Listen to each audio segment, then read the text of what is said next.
I think freedom to me, just like I think about like with jazz being a collective thing, I see freedom as this collective project and process.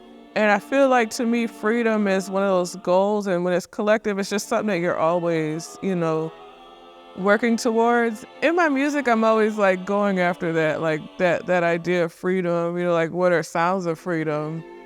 And how do I feel free when I'm performing? And that could be one thing when it's me by myself, but it's a whole other thing where you're like with a group of people performing together and trying to experience that sort of sense of freedom.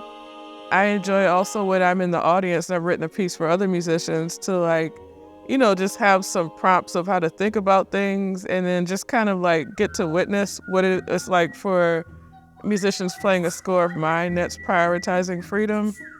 Another thing I think about is Nina Simone saying that some of the few times she felt free was when she was on stage performing.